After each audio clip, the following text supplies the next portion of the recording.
What up, HoopSpaces family? This is your boy JP, and we're doing a reaction of tonight's game between the Boston Celtics versus the Toronto Raptors, as the Celtics defeated the Raptors 116-110, giving them the 20th victory.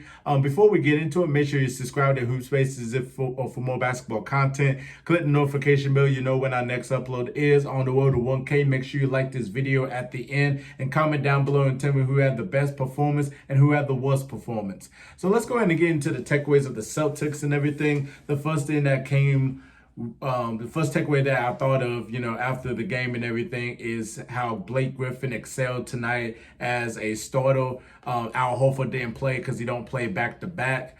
They still don't have Time Lord right now. Grant Williams coming off the bench, but he excelled really well. He had 13 points. He had 8 rebounds. He was hustling. He had a really good dunk earlier. He was 5 out of 6 in terms of field goal. He played really well and was a +3 and played 32 minutes of action. So he was very efficient.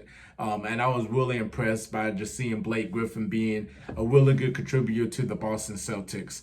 So that's my first takeaway. My second takeaway, Jason Tatum had a double-double. This is a 4th straight double-double in the past couple games and everything. He had 31 points, 12 rebounds, 11 out of 24 field goal, 5 out of 10 3-point shooting, 4 out of 5 free throws. Especially that third quarter, he exploded for 17 points because they were looking a little sluggish and everything. But with Jason Tatum's excel and Marcus Smart, we'll get into a little bit later, they were able to capitalize that third quarter and got 35 points in that third quarter to Toronto's 18. So seeing Jason Tatum, extending and playing really well tonight, a lot better than he did that Miami Heat game, and then played a bit better at in the Nets game, especially in that fourth quarter. Exploded with that 17 points and took over. And he's still front runner for the MVP, as the Boston Celtics still have the best record in the NBA. Jaylen Brown did pretty well. He hit shots when it needed to, but he wasn't really efficient tonight. So we give him a pass and everything because he's been really balling this season, having an all-star season. He had 22 points, 8 rebounds, 8 assists, almost a triple-double. This is the second straight game here where he committed no turnovers. So that's really good sign for Celtics fans, seeing Jaylen Brown committing no turnovers, because usually he will turn a ball over by just looking down, dribbling. It just goes off on his feet. So it's good to see, second straight game with no turnovers for Jaylen Brown. So really impressive. So yeah, both Jays caught fire will be another takeaway I've seen on the Celtics side tonight. It was a hard-fought victory against a really good Toronto Raptors team. Very well coached, and Nick Nurse, defensive-minded too as well. And, Siakam and Scotty Barnes and Fred VanVleet and all them. Toronto's a really good team. So definitely give credit where it's due with the Toronto Raptors. My third thing is Marcus Smart. Marcus Smart with 18 points, 7 out of 14 field goal, 4 out of 8 3-point shooting. Didn't really hit a free throw, but had 7 assists and was a +9. He really excelled in that third quarter by scoring the basketball and also facilitating 2 as well, and playing defense too. So Marcus Smart was everywhere tonight. So definitely shout out to Marcus Smart. I think that was another takeaway I had on the Boston Celtics side. Luke Cornett with 11 points, 5 out of 7 field goal, 3-point, didn't hit a 3-point shot, but had 7 rebounds. He was very effective. Grant Williams with 7 points. Sam Hauser with 5 points. Their 3-point shooting wasn't that great. They was 36% than usual and everything. 71.4% in terms of free throw. They usually in the high 80s, but they did out-rebounded the Raptors 49-46. They out-assisted the Toronto Raptors with 27 assists. Committed less turnovers than the Raptors with 11 turnovers to the Toronto Raptors 13-14 turnovers. So Boston did really well tonight, and they still have the best record in the NBA. They're 9-3 in away games, 20-5 overall. The Toronto Raptors, Pascal Siakam almost had a triple-double with 29 points, 8 rebounds, and 7 assists. Scotty Barnes with 21 points. Gary Trent Jr. off the bench with 20 points. Fred VanVleet didn't really have the best game. 38 minutes, 8 points, 3 out of 14. Field goal, 1 out of 6 3-point shooting. He still grabbed 7 rebounds and got 2 blocks and everything.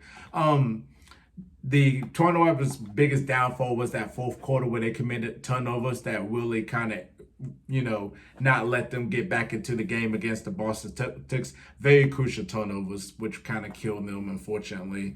They shot the ball well, not the best, but they shot it well. The 45.9% field goal, 35.7% 3 point. But yeah, it was still, a nice game to watch and all that. Two really good teams, and then seeing Toronto see if they can prove themselves as one of the legitimate teams in the NBA, going against a really good team that made the finals last year and everything. What really was also impressive too as well is that the points in the paint by the Celtics, they got 54 points. They also had 15 points off the turnovers from the Raptors, who had 13 turnovers and everything. But yeah, that's pretty much it. I mean, nothing else to be said other than, it was a good game to watch and everything, and kind of seeing like a back and forth. Like, second quarter, Toronto took over the second quarter with 37 points to Boston's 29. And then they tried to kind of make a comeback towards the end, but like turnovers really was the crucial thing that kind of led to Toronto's downfall, for them not going to go making a comeback against the Celtics. So yes, definitely comment down below and tell me you're the best performance and who had the worst performance too as well. And also any takeaways that you had from the Celtics versus the Raptors game and everything. Before I get into my signature and my tagline and everything, to the subscribe and everything, I want to give prayers to Kirstie Alley's family, as the icon actress Kirstie Alley passed away at 71 years old from a battle of cancer. If you don't know Kirstie Alley is an actress who's known for the TV show Cheers that came out in the 80s with Tan Danson. Really great show.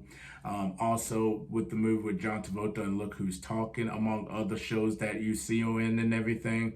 I think she did something with weight loss too as well in terms of commercials. I don't remember which one. I don't know if it was Weight Watchers. I don't really remember.